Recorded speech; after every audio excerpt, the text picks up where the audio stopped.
Bueno, estamos en una época muy chiva. Solo los de la Lincoln y la Pana, creo que no. Están todavía en clases. Ya. Hágalo muy alto, ya. Ahora sí, llegó el especialista, Walter.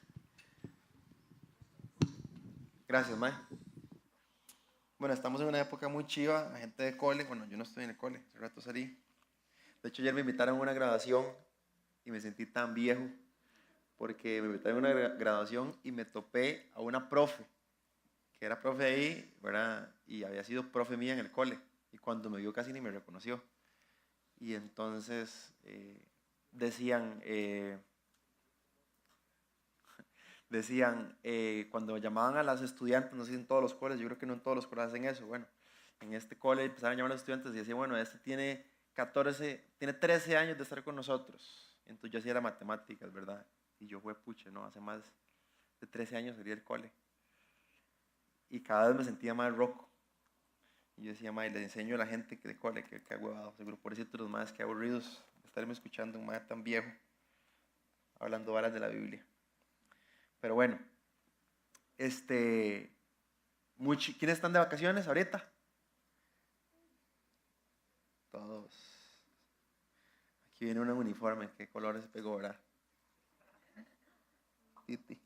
Pero bueno, creo que las vacaciones es un momento demasiado chiva y además para mí de mis meses favoritos es este mes, diciembre, ¿verdad? Porque es un mes, aparte de que el clima es el mejor, vacaciones y para mí como que representa muchas varas, entre ellas regalos, entre ellas ir a la playa, ratos, no sé, como de poder hacer un montón de cosas que normalmente durante el año que pasa uno más ocupado no tiene el chance de hacer. Y lo que más me gusta es el clima. Entonces, estamos en una época muy chiva y nos acercamos a una fecha demasiado bonita que vamos a compartir. La otra semana, de hecho, celebramos, por eso tenemos una cena de Navidad. Y celebramos, es algo que celebramos, es una celebración casi en todo el mundo, no en todo el mundo, porque muchas partes no celebran Navidad, pero muchas partes, la mayoría de las partes del mundo celebran la Navidad.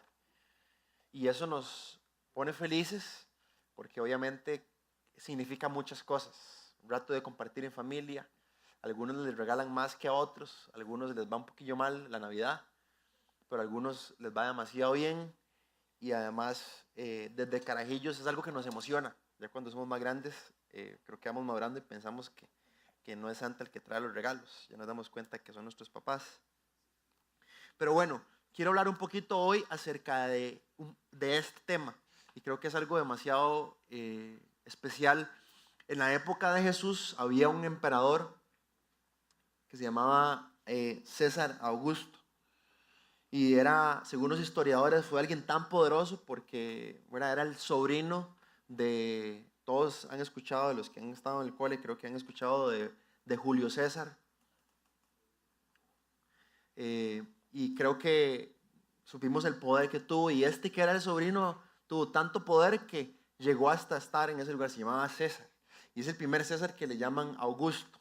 Y Augusto tiene un significado, ¿verdad? Augusto se le decía Augusto porque significaba santo, ¿verdad? Como que estaba apartado o era venerado o era honrado más que todos.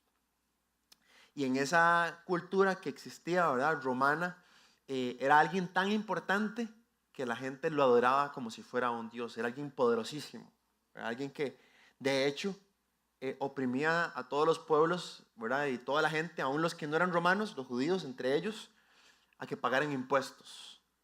Y nadie se podía quitar, ¿verdad? Si no pagaban los impuestos les iba mal. Y de hecho hay un montón de pueblos y ciudades que adoptaron el cumpleaños de Augusto César, de César Augusto, el 23 de septiembre, como el primer día del año. Como si fuera donde empieza el año. Así de importante era este personaje. ¿Qué les llama la atención a ustedes, verdad? Como que a partir de ese momento César Augusto era alguien tan poderoso, tan fuerte en ese momento en la historia, que lo que estaba haciendo era partiendo la historia. De hecho, estaba para muchos pueblos, significaba un año nuevo, algo diferente. Y en ese tiempo es donde nace Jesús. Creo que los que han leído un poquito y leyeron hemos leído Lucas en el capítulo 1, versículos 1 y 2. Creo que está en la pantalla. Dice, capítulo 2, perdón. Capítulo 2, versículos 1 y 2 dice: por aquellos días Augusto César decretó que se levantara un censo en todo el imperio romano. Este es el primer censo que se efectuó cuando Cirenio gobernaba en Siria.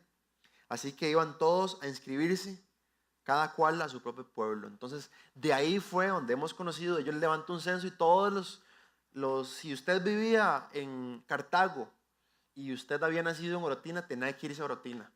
Y cada uno tenía que ir al pueblo donde nació para el censo y para pagar de una vez tributo a César, en este caso, a Augusto César. César tenía un poder impresionante. Y yo no sé si ustedes sabían, los historiadores dicen muchos que a César le decían el Salvador. Y habían textos y lugares donde habían placas donde decían César Augusto, el Salvador del mundo. Parecido a la historia como lo que hemos escuchado acerca de Jesús. Pero bueno, indiferentemente, la situación forzó a que José y María fueran al lugar donde habían nacido, a Belén. Y lo peor de todo, yo no sabía este dato. ¿Sabe cuánta distancia había de donde ellos estaban a Belén? Eran aproximadamente 128 kilómetros. O sea, como ir de aquí caminando. Obviamente no existía tren, no existía nada de eso. Era caminando o en un animal montados, ir de aquí hasta Quepos o hasta Parrita. Era demasiado lejos, duraban días. Y tras de eso María estaba embarazada.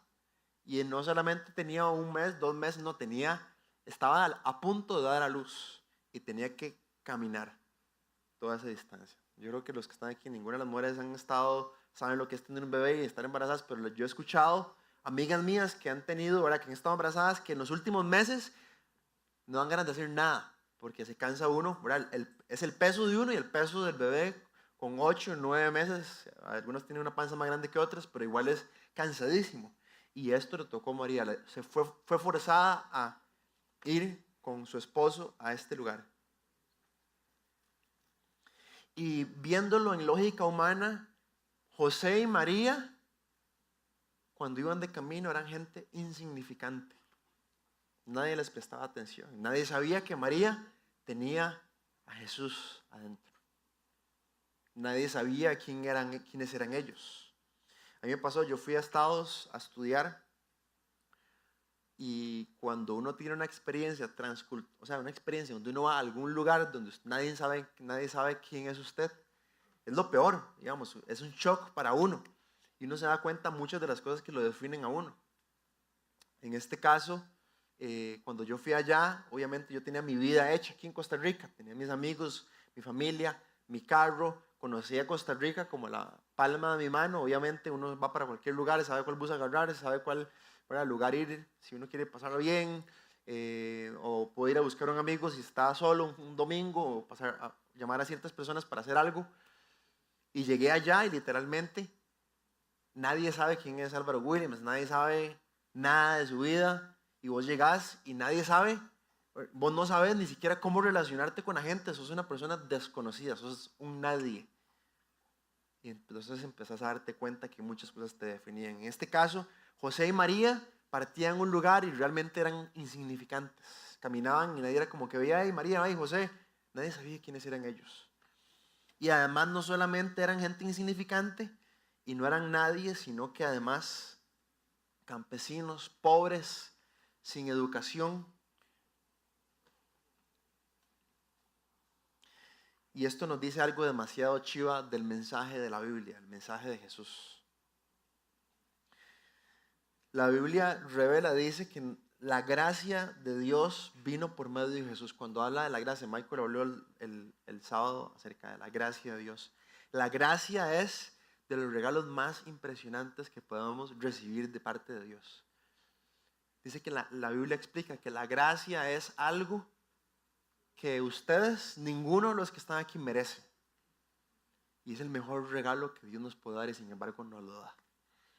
un mae contaba que su hija se había quedado ¿verdad? El mae es asiático, he contado esa historia antes. El mae es asiático y vive en Estados Unidos, y no sé si ustedes tienen compañeros que son chinos o asiáticos. De las varas por los que los asiáticos son famosos, muchas de esas son porque los maes son demasiado inteligentes, o les va demasiado bien en el cole, son demasiado nerdos. Y resulta que esta hija de este mae le lleva un examen a firmar y se sacó ¿verdad? Se sacó una nota pésima, 30 y algo. Y entonces el mae le dice, no puede ser que vos saques esta nota, nosotros somos asiáticos, no podemos tener notas como estas. ¿Verdad? Y obviamente la hija había luchado demasiado porque sabía que el papá era demasiado exigente, además ella era asiática y tenía que llevarle un 30 y algo al papá que se lo firmara, ¿verdad? Es lo peor, pero no sabe ni cómo darle la cara, y cuando se le da la cara el papá llega y le dice esto. Y le dice, ahora sí, ¿sabes qué vamos a hacer? Le dice el mae. Vamos a ir. Y entonces el mae sabía cuál era el lugar favorito de ella para comer helados. Y dice, y le voy a ir a comprar un helado a tal lugar y vamos a ir a pasarla demasiado bien. Y ella se queda como, ¿qué le pasa a mi papá? Se volvió loco. No tiene sentido. Y le dice, papá, porque yo quiero que conozcas y entiendas lo que significa gracia. Usted no merece que yo le dé esto, pero se lo voy a dar. Y lo vamos a disfrutar. Y esto es lo que Dios viene a darnos a nosotros por medio de su Hijo Jesús. Viene a darnos todo lo que no merecemos. Y esta historia de José y María yendo a este lugar, siendo ellos insignificantes, pobres, sin educación, sin nadie, ser cero importantes para la sociedad que había alrededor, hace una analogía de lo que es la gracia de Dios.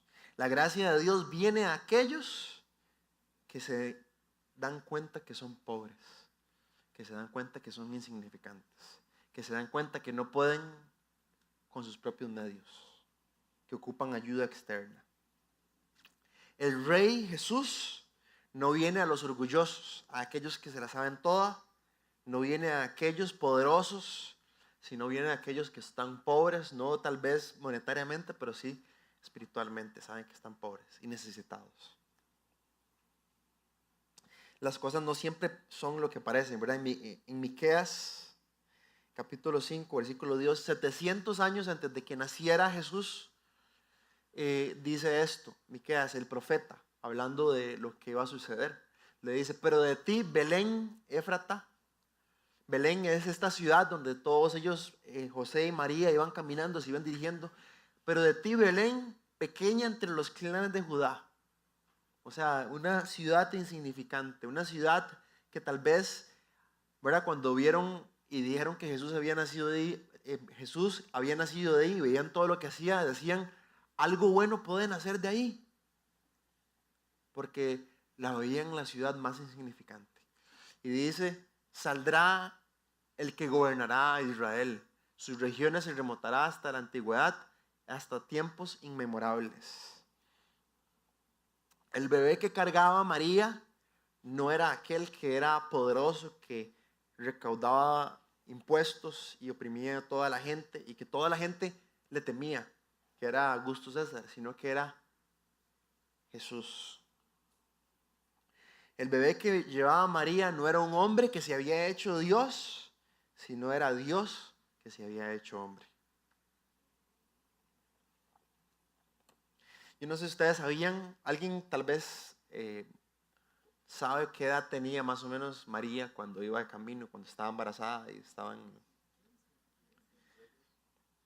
sí, tenía entre 13 y 15 años, más o menos, la edad de ustedes, de muchos de ustedes. Y sin embargo, ¿verdad? A veces no nos imaginamos, pero imagínense ustedes, les toca ir, caminar, y ustedes posiblemente pensarían, me tengo que ir a caminar, tengo que ir hasta allá, 80 kilómetros, y mami, mi mamá, no me va a acompañar, no va a estar. Voy a tener seguro que dar a luz con gente desconocida, con nadie de los que puedo compartir el gozo de lo que es, lo que voy a tener. ¿Cuántos de ustedes han estado en situaciones y ustedes dicen, yo estoy siguiendo a Dios, yo amo a Jesús, pero la situación en la que están, dicen, no, si Dios es verdadero, si Dios es real, esta situación en la que yo estoy sea, Dios debería cambiar esto si Dios es demasiado justo y es real. No debería dejar que esta situación suceda. No debería dejar que esto pase. Muchos a veces, algunos de ustedes dicen, Señor, esto es demasiado injusto. ¿Cómo eso puede ser que me pase esto a mí? Si yo soy tu hijo o soy tu hija, ¿cómo me puede pasar esto? María llevaba al Hijo de Dios y estaba en una situación que posiblemente ante la lógica humana, el pensamiento de nosotros, diríamos, esto Dios no lo haría. Dios no puede hacer eso jamás. Seguir a Jesús, que el Hijo de Dios nazca en nosotros, no significa que todas las situaciones estén perfectas, estén bien y que todo tiene que ir, ¿verdad? Que todas las estrellas se tienen que acomodar para mí, para que las cosas salgan bien. Y seguimos la historia. Después del versículo 6 al 7, la primera parte, 7a, dice, y mientras estaban allí, bueno, voy a leer un poquito lo que pasaba antes. Dice, así que iban todos a inscribirse, versículo 3, cada cual a su propio pueblo. También José, que era descendiente del rey David, subió de Nazaret, ciudad de Galilea, a Judea, y fue a Belén, la ciudad de David, para inscribirse junto con María, su esposa. Ella se encontraba encinta, estaba embarazada. Y versículo 6, y mientras estaban allí, se le cumplió el tiempo. ¿Qué significa ahí? Eso. Cuando estaba ahí, se llegó el momento de dar a luz. O sea, ya es el momento, se cumplió el momento. Ya no puedo esperarme más. Tengo que dar a luz desesperadamente. Ya es, ¿verdad? Como no puedo ir encima, no hay algo así cerca. Tengo que dar a luz a donde esté. Y obviamente José desesperado empezó a buscar, no dice el dato, pero después por lo que dice ahorita vamos a ver. Dice versículo 7, así que dio a luz a su hijo primogénito, dio a su luz a su primer hijo en ese momento. El hospedaje en la época de Jesús y especialmente en Belén era demasiado primitivo, no era un lugar demasiado atractivo, no era un lugar era una ciudad insignificante, no era que la gente iba a turistear a Belén. Era como, ¿qué les puedo decir? Una ciudad insignificante. Pucha, es que no, después alguien vive ahí y después ofendo a alguien, ¿verdad? Bueno, no digo. ¿Ah? Como Palmichal de Acosta. O Francia de Siquirres. O, no. ¿Verdad? Es como un lugar donde nadie va. Ustedes van ahora a fin de año a Palmichal de Acosta. ¿Quién va para Palmichal de Acosta a fin de año? Tal vez Nati Muñez, que no está aquí. Tiene una finca ahí. Bueno, nadie va, digamos, posiblemente un lugar donde nadie va, casi no hay hoteles. Y donde es como que vamos a pasar fin de año a San José Centro. Pero ustedes han visto, hay lugares chivas, pero hay, no, obviamente, pero no va a pasar para quedarse en un hotel, uno va desde la casa. Los lugares, obviamente hay hoteles chivas en San José, seamos honestos, pero también hay un montón de hoteles horribles en San José, incómodos, feos. Y alguien pobre no va a ir a un hotel chiva. Y esta gente, José y María, eran pobres. Era gente que no tenía recursos, no eran gente privilegiada, no era gente con muchísimos recursos. Y estaban en Belén, y en Belén el hospedaje era primitivo, era feo. Pero a pesar de lo feo que era, no encontraron un lugar donde quedarse. Y no fue que no buscaron y no encontraron un lugar. Y normalmente la gente, llegaban animales, transitaban, y tal vez cuando pasaban por Belén era de paso, no era para turistear, tenían que pasar por ahí, pasar la noche y ir a otro lugar. Entonces eran hoteles de paso y además la mayoría de gente se transportaban animales y había un parqueo, como en todos los hoteles. Lo que pasa es que no habían carros, habían animales. Entonces se dice que posiblemente el único lugar donde encontraron era posiblemente un parqueo. Los únicos espectadores que habían ahí eran animales. Y no era un lugar agradable, ¿verdad? No era un lugar lindo. De hecho, parte de los historiadores describen que ese lugar era un lugar, ¿verdad? El olor era desagradable. Los animales, ¿ustedes alguna vez han ido a un establo? ¿Han estado cerca de un establo? Solo a Sebas le cuadra el olor. Es el único que le puede gustar el olor del establo, que le gusten las boñigas y todo eso. pero un olor de un establo no es, uno no va descalzo a un establo, digamos, uno no va descalzo donde guardan las vacas, uno pasa, ve, donde está todo mojado, todo horrible, y uno dice, no, no puedo decir, o sea, yo ocupo ponerme algo para caminar encima de esto, y camina uno como con un poco de asco. Bueno, ese era el lugar, el único lugar, ¿verdad? Imagínense lo que podían pensar y lo que les estaba diciendo a ustedes. ¿Cuántos de ustedes están en una situación a veces en las que dicen, no, Señor, Dios no, y se enojan con Dios, Dios no existe, Dios no es real, Dios, si Dios fuera real, yo no estaría pasando esto, mi familia no estaría pasando esto? ¿Cuántos amigos de ustedes o amigas de ustedes se han enojado con Dios por una situación y han dicho, yo no creo más en Dios? O sea, me hice atea o me hice agnóstica porque por la situación en la que vieron o lo que enfrentó la familia o porque perdieron algún familiar. Y María estaba en esa situación con el Hijo de Dios. Es como posiblemente María, Señor, es tu hijo, vos lo engendraste y yo aquí estoy en un pesebre. Dios tenía un plan, quería enseñarnos muchas cosas, entre ellas estas. Y además que es algo significativo con lo que estamos hablando, ¿verdad? Probablemente los dos, un comentarista que estaba leyendo decía que probablemente los dos lloraron, estaban ahí o lloraban, decían, no puede ser, porque había indiferencia de la gente, mi esposa va a dar a luz, está ahí, y posiblemente la gente era indiferente. Posiblemente la gente ni siquiera le prestaba atención o les daba la espalda, no le daban opciones. Ante la indiferencia de la gente era cruel, posiblemente, era humillante. Además se sentían incapaces, no podían hacer algo para que estuvieran en un mejor lugar. Ese era el único lugar que tenían.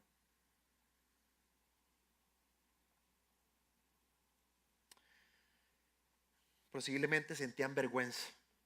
No era el lugar. Hey mami, ya María está dando a luz. ¿A dónde están para ir a ver? No, solo está dando a luz. No lo contarían jamás. Es un lugar humillante, ¿no es? Y además, hey, ¿dónde nació Jesús? El Hijo de Dios, el que nació en vos. Nació por ahí en un lugar en Belén. No lo contarían. Pero sin embargo, la Biblia lo cuenta porque tiene un significado muy grande. Dios, el que creó el universo, ¿verdad? No podemos pensar que fue un lugar recién barrido, bonito, lindo, hermoso, porque perdemos el punto de lo que significa la encarnación, que Jesús, Dios, se hizo hombre. Posiblemente, imagínense en la escena, ¿verdad? Imagínense en la escena, animales por allá haciendo bulla, el olor, la boñiga, el excremento, todo, el olor horrible, la paja seguro fermentada, tierra. Era un lugar frío, en la época que estaban era bastante frío y posiblemente imagínense lo que es un bebé que nazca afuera en la intemperie, en un lugar frío, lo menos deseable, lo más cruel que podríamos pasar, y así nació el Hijo de Dios. Y quiero que pongámonos a pensar ahora. El Hijo de Dios, Jesús, dice Juan capítulo 1, dice, Él es el verbo, Él es el que, si ustedes se acuerdan, la historia de Jesús, la historia de la creación, dice que Dios hizo la creación con su palabra, hizo todas las cosas. Jesús, dice Juan capítulo 1, es el verbo, es esta palabra. Dice, todas las cosas fueron hechas por medio de Él y nada de lo que fue hecho sin Él. Jesús, que creó todas las cosas, que sostiene el universo, que en su estado en el cielo antes de venir a la tierra, los ángeles día y noche le adoraban.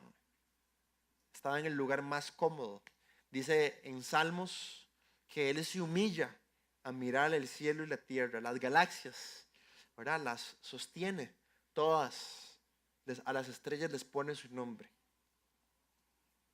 Las olas, el viento, el mar, todo le obedece a Jesús.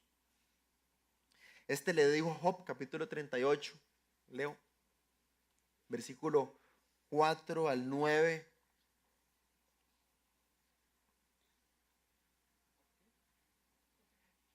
Y versículo 9. capítulo 38, versículo 4 y 9, dice, ¿dónde estabas? Le dice porque Job discutía, Señor, pero ¿cómo me puede estar pasando esto? Y Job empezó a creérsela que él sabía mucho más. Y de hecho Dios entonces le hace esta pregunta y le dice, ¿dónde estabas cuando puse las bases de la tierra? Dímelo, si de veras sabes tanto. El versículo 9, ¿lo tienes ahí, Luigi? 38, 9.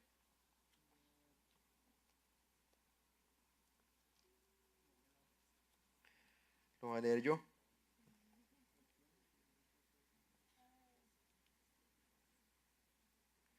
Bueno, sigamos, no importa. Aquel que hizo todas las cosas, que el zacate crece y que todo lo mantiene en orden. El Hijo de Dios, nació allí. Se humilló lo máximo. Es más bajo no pudo nacer. Posiblemente no había en el mundo ese día un bebé que naciera en un lugar más bajo, más humillante, más deprimente que este. Dice Pablo en Filipenses 2:8. Dice, Él se humilló a sí mismo. Pongan atención a eso, Él se humilló a sí mismo. Él mismo se humilló. Él se hizo lo más bajo, voluntariamente.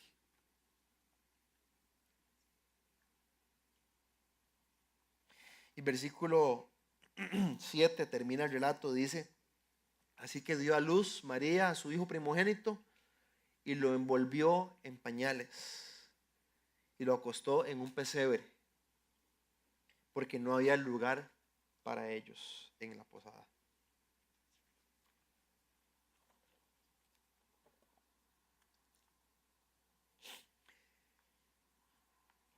El Hijo de Dios, Jesús, el creador del cielo, la tierra, el universo, el creador de nosotros, el que nos sostiene, no vino al mundo como un príncipe, vino al mundo como un mendigo, como a los más necesitados, los más pobres. Y esto es demasiado significativo porque aquí es donde empieza el cristianismo. El cristianismo empieza en esta historia. Y siempre el cristianismo empieza ahí. En nuestras vidas empieza ahí. El cristianismo empieza, o sea, Jesús viene, nace en nosotros cuando estamos pobres espirituales. Nace cuando entendemos que no podemos solos. Nace en nosotros cuando sé que yo no tengo control de mi vida y que Él es Dios y que yo he fallado y que ocupo de Él. Cuando todo está demasiado bien, cuando todo es rico alrededor de nosotros, posiblemente es más difícil que Jesús nazca. Por eso a veces Jesús nos lleva a lugares difíciles para que podamos verlo a Él, para que podamos experimentarlo, para que podamos saborear y entender esto.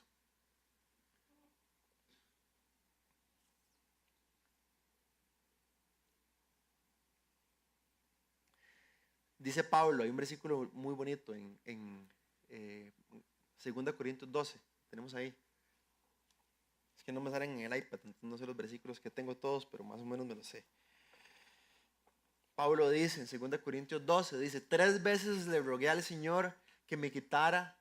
Él tenía un malestar, no se sabe qué era. Pablo literalmente estaba desesperado por lo que él estaba sufriendo. Algo tenía. No se sabe bien porque no nos dice muy bien el texto. Pero dice que Dios le respondió esto en el versículo 9. Le dice, te basta con mi gracia. Dice, pues mi poder se perfecciona en la debilidad. Entonces Pablo dice, por lo tanto, gustosamente haré más bien alarde de mis debilidades para que permanezca sobre mí el poder de Cristo. O sea, ¿qué está diciendo este versículo? Dios se hace real y se manifiesta en mi vida y lo experimento en mis momentos débiles, cuando yo estoy en ese lugar del pesebre, lugar pobre, necesitado. De hecho, hay un versículo muy bonito en el Sermón del Monte, que lo hemos estudiado, dice Jesús, dichosos los pobres en espíritu. O sea, dichosos los que están pobres, mendigos, los que están necesitados, porque de ellos es el reino de Dios.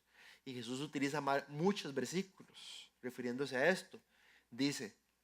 Jesús dice en Lucas capítulo 5, yo no vine a los sanos, sino a los enfermos. ¿verdad? No son los justos a los que viene a llamar, sino los pecadores. No son los sanos los que necesitan médicos, sino los enfermos. Jesús dice, yo vine a aquellos que saben que están enfermos. Y la realidad es que todos estamos enfermos, todos estamos necesitados, todos.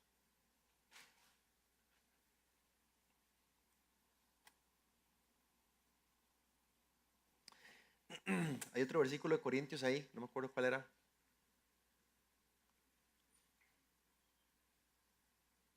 Dice, hermanos, esto le dice Pablo a todos los creyentes. Dice hermanos porque se refiere así en sentido hombres, mujeres. Hermanos, consideren su propio llamamiento. No muchos de ustedes son sabios, según los criterios meramente humanos, ni son muchos los poderosos, ni muchos los de noble cuna. Pero Dios escogió lo insensato del mundo para avergonzar a los sabios. Escogió lo débil del mundo para avergonzar a los poderosos. También escogió Dios lo más bajo y despreciado, lo que no es nada, para anular lo que es, a fin de que en su presencia nadie pueda jactarse. Si venimos a Dios, si venimos a Jesús, es en sus términos, no en los de nosotros. Venimos en nuestra debilidad, venimos en nuestra... Y un versículo, otro que está en Primera de Pedro, creo que está ahí. O Segunda de Pedro. Tiene que estar, ma. ¿No? Seguro, ma.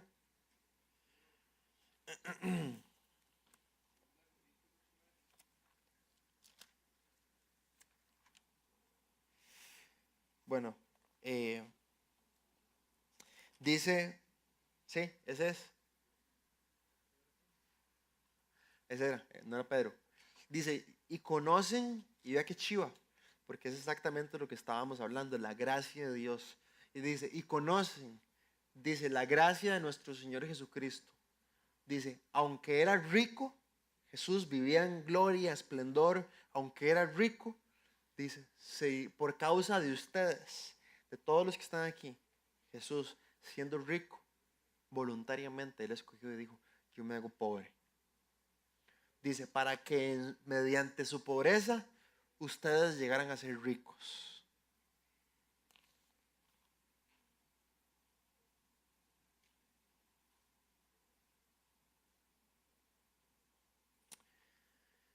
Este es el plan de Dios, este es lo que celebramos.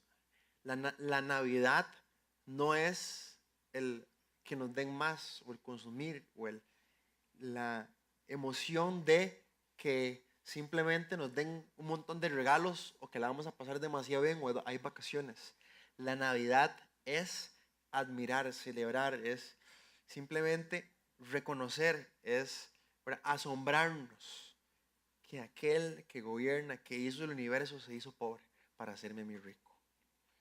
Y así como nace Jesús, no es un nacimiento solamente en la tierra, es un nacimiento continuo en nosotros, de que continuamente deberíamos de admirar, de asombrarnos y estar en pobreza para que Jesús siempre tenga ese lugar. Y después conocen la historia, ¿verdad? Vinieron reyes a buscarlo y vinieron pastores y vinieron un montón de gente. Y Jesús no estaba en un palacio ya cuando vinieron a admirarlo, a asombrarse. Jesús lo admiraron donde Él estaba, donde Él era. Ahí, porque indiferentemente la situación alrededor no define lo que es Jesús. Jesús es el creador del universo, indiferentemente si está en un pesebre o si está en un palacio o si está en el cielo. Y nosotros deberíamos de, indiferentemente la situación en la que estemos, admirarlo, adorarlo. Ahorita, hace una semana, el jueves de la semana pasada, falleció una tía mía, muy cercana, y mi familia es súper unida, es una familia muy, muy unida. Y yo vivo con mi mamá y mi abuelita, entonces para mi mamá era de las tías más, ¿verdad? Pega con ella, y mi abuelita es la mamá, entonces es una prueba bastante fuerte para mi familia. Y cuando uno enfrenta eso, uno piensa mucho sobre la muerte, sobre la vida, sobre qué es la vida, sobre, ¿verdad? Que mi tía está a punto de morir o murió y los otros continúan y hay un montón de cosas, ¿verdad? Que continúan pensando en regalos y todo. Y cuando uno está en esa situación, en ese momento, se da cuenta que la vida no es nada, que hay cosas más importantes, hay cosas más importantes que los regalos, que las fiestas, que las vacaciones. Y dice Corintios que el cuerpo, la vida es para Jesús y Jesús es para el cuerpo. Jesús dice, hay otro versículo en Corintios que dice que Jesús murió y resucitó para que los que vivan ahora ya no vivan para ellos mismos, sino para aquel que murió y resucitó por ellos. Y cuando entendemos, leemos estos versículos, leemos esta historia, decimos, es que es cierto. Lo que hay que celebrar, lo que realmente es importante, lo que realmente va a existir siempre es Jesús. Indiferentemente de la circunstancia en la que esté, Jesús está. Esté mis papás juntos o se estén separando. Esté yo pasando una prueba porque me terminó mi novio o mi novia, o porque me peleé con alguien, o porque hay una situación demasiado difícil en mi casa financiera, Jesús está. ¿De qué se están agarrando ustedes? ¿Qué es aquello en lo que ustedes están abrazando, admirando?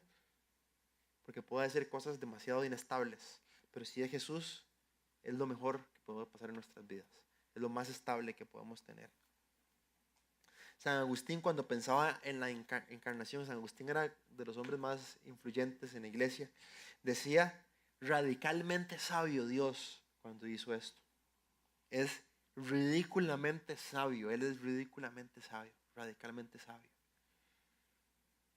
Porque lo que nadie haría humanamente lo hizo Él. Para que lo admiraran por quién Él es, no por lo que hay alrededor. El todopoderoso, el omnipresente, omnisciente Dios se hace un bebé. Y este bebé viene solamente a aquellos que están en necesidad, que se dan cuenta que no son autosuficientes, que son dependientes. Y ahí es donde empezamos a experimentar esa gracia que Dios nos llama y nos invita a tener. Entonces, pongámonos de pie.